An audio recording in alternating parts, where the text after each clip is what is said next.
Chapter 27. The Dark Fairy in Exile. The first memory I have of the place I now call home is sitting on my cold stone throne. I remember shivering in pain, but I felt I deserved it. My only comfort was my ravens and crows. If it weren't for them, I don't know what would have become of me. You have to understand, I'm speaking of how I felt then, not how I feel now. I was a different person then. Now everything feels detached.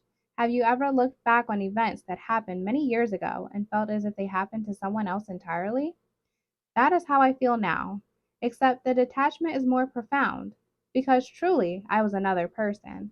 I have memories of my feelings, of how I felt in the past, but I truly don't think I feel anything now except rage and the undeniable need to protect my daughter. I found my crumbling castle quite by mistake and decided to make it my home. It was inhabited by foul little creatures that feared me.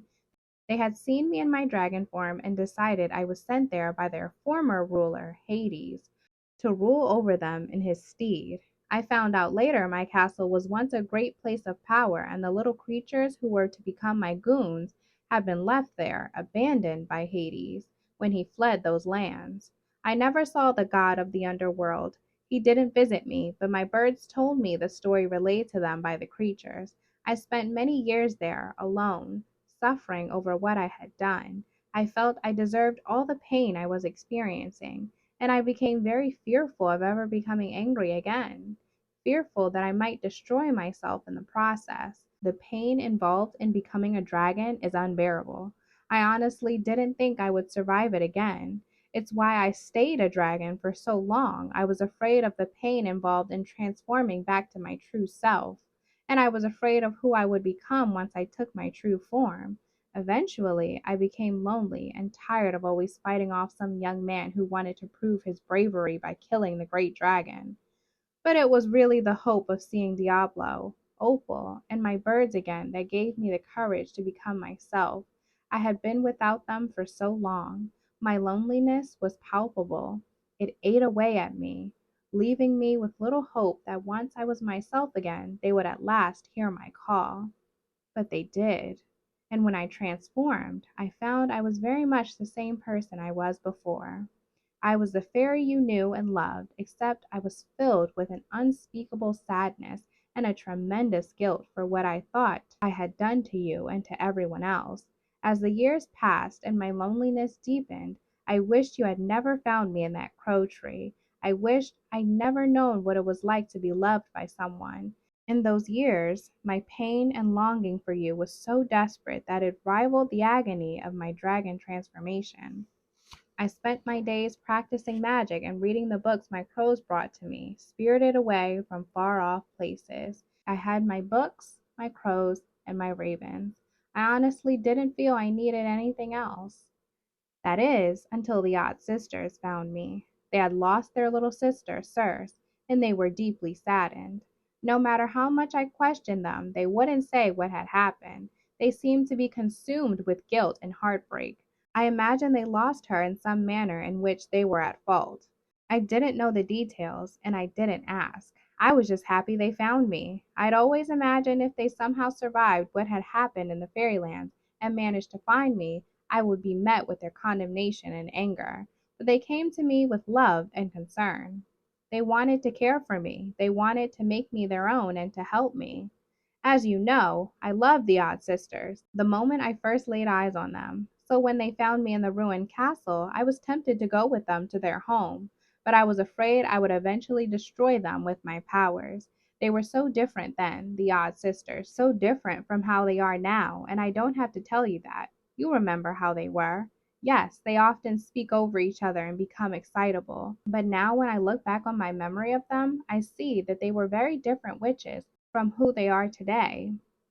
Not just because they have aged since then, but because their hearts have changed, their manners have changed, their souls have changed. But the odd sisters then, they wanted to care for me and to take me home with them. No matter how they pleaded, I wouldn't go. I was too afraid of what I might do to them. You can never hurt us, dear. No. We will teach you to control your powers. Oh, yes.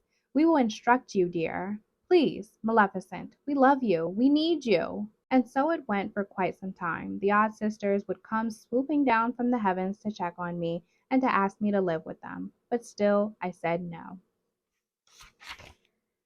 Over time, their visits became less and less frequent. I kept myself busy with my books and my pets. My crows flew to all the places I was too afraid to travel, told me stories from every kingdom, and brought me spells from other witches.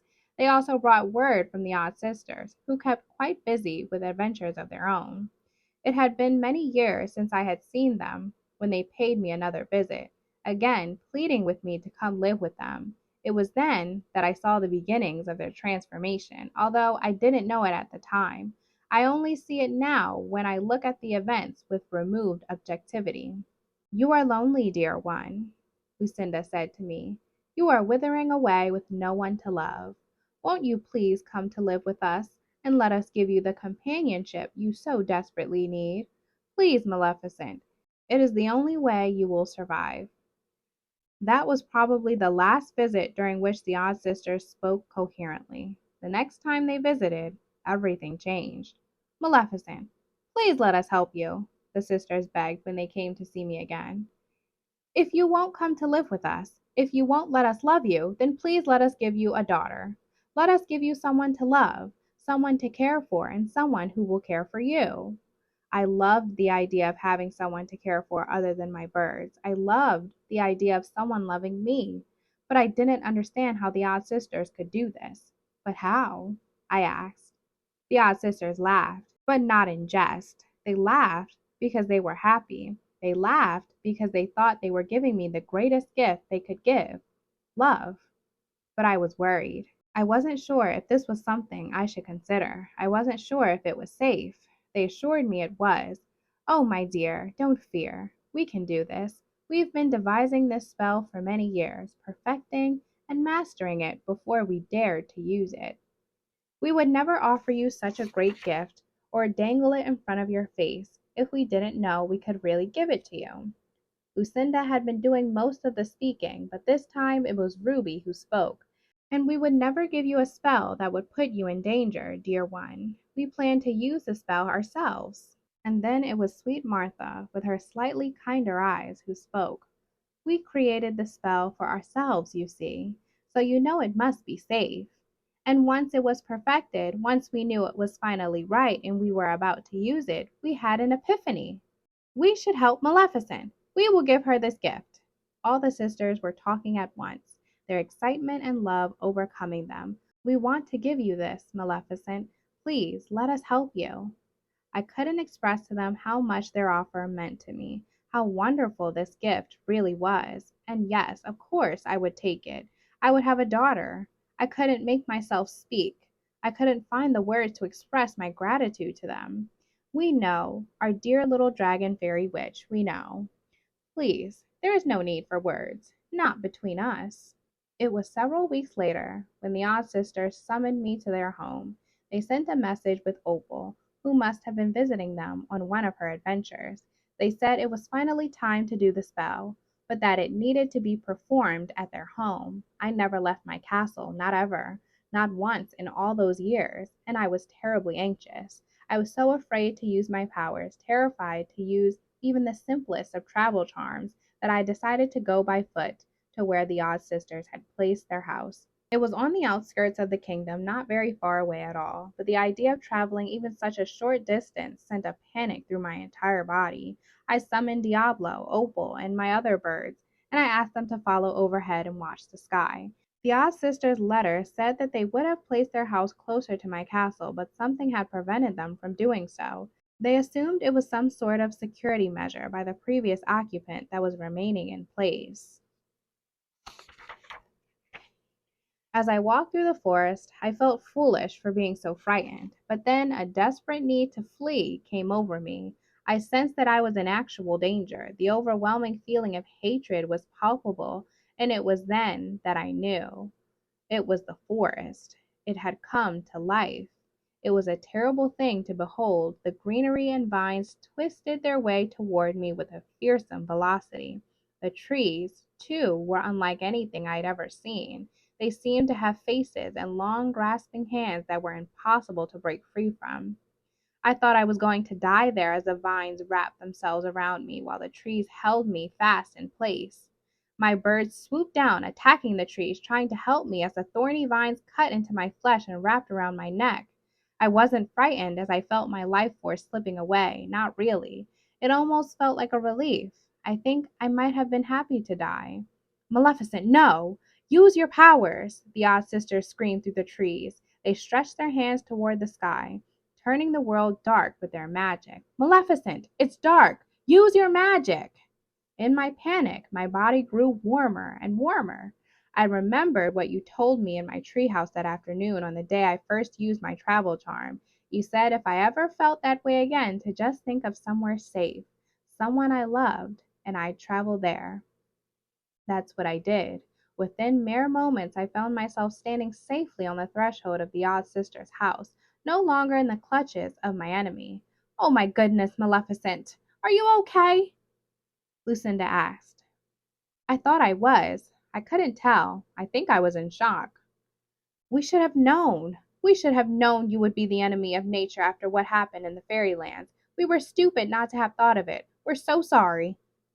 And it made sense even without explanation from the odd sisters. I was the enemy of nature. It seemed only right after I destroyed the fairylands. I knew I deserved it. It was my curse.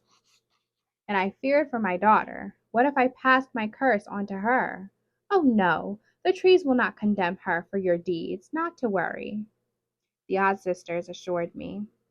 The inside of the odd sister's house was very different from my own. It was comfortable, warm, and inviting. It reminded me of my years with you in the fairylands, with its cozy kitchen and large windows. Outside the large round kitchen window, there was even a tree in which my birds could perch. I wondered why I hadn't accepted their offer to bring me there years ago. We're ready to start the spell, Maleficent. But first we need to make you aware of the terms, Lucinda said. Ruby took over. The spell only requires the very best parts of you. That way she will truly be your daughter, and in a way she will be you, but only the very best parts of you. The odd sister smiled at me. We know the spell works, and we promise you no harm will come to you or your daughter. Lucinda took me by the hand. Do you agree to give your daughter the best parts of yourself? Will you let us help you by giving you someone to love? I nodded. Yes, I wanted more than anything. Lucinda took a crimson drawstring bag filled with a deep blood-red powder from the pocket in her skirt. She poured the powder, which was speckled with brown obsidian crystals, onto the floor in a circle around me. The sisters stood just within the circle, creating a triangle. Lucinda was the pinnacle, while Ruby and Martha flanked me, and their power illuminated their formation with a brilliant silver light. I had absolutely no fear. The odd sisters reflected nothing but love and devotion to me. Lucinda began the spell. We call upon the old gods and the new to bring a loving daughter to this fairy, to this witch, who is true. And the three sisters repeated the words over and over again. We call upon the old gods and the new to bring a loving daughter to this fairy, to this witch who is true. I felt a violent jolt to my body and a sensation I couldn't explain. At least I couldn't then. I can now because I now know what happened to me, but I will try to describe the sensation as I felt it then. Something was being taken from me. Honestly, I'm not sure if it was just a strong visceral reaction to the spell, but my body and my soul reacted forcefully. I think it was because I was trying to fight what was happening. Every time the sister said the words, I was overcome by the same feeling. It was agony. We call upon the old gods and the new to bring a loving daughter to this fairy, to this witch who is true. The sensation became almost unbearable, and I felt like screaming. I was losing too much of myself. It was as if I was slipping away, becoming nothing. I felt empty and cold, but the sisters had promised they wouldn't hurt me, and I trusted them. Just when I could no longer take the anguish, when I could no longer take the pain and the horrible ripping of my soul, it ended. It ended, and I thought perhaps I had died, because surely this was what it felt like to be dead. This was what it felt like to no longer exist. But I heard the odd sisters' voices in the darkness. I heard them calling to me, calling me back from my pain, calling me back from the nothingness. Maleficent, open your eyes. It was Martha's voice. Maleficent, look! It's your daughter. Lying on the floor at my feet, in the center of the circle, wrapped in a deep purple blanket, was my daughter. She was the most beautiful creature I had ever laid eyes upon, but I had no love for her. I knew I was supposed to love her. I remember wanting to love her before the spell, but I didn't. The only feeling I had was the desire to protect her. But I didn't love my own daughter. I felt empty and alone in a sea of darkness. What will you name her? Do you know? Lucinda asked, as I picked up my daughter for the first time and looked into her beautiful eyes. Her name is Aurora, for she is my shining light in the darkness.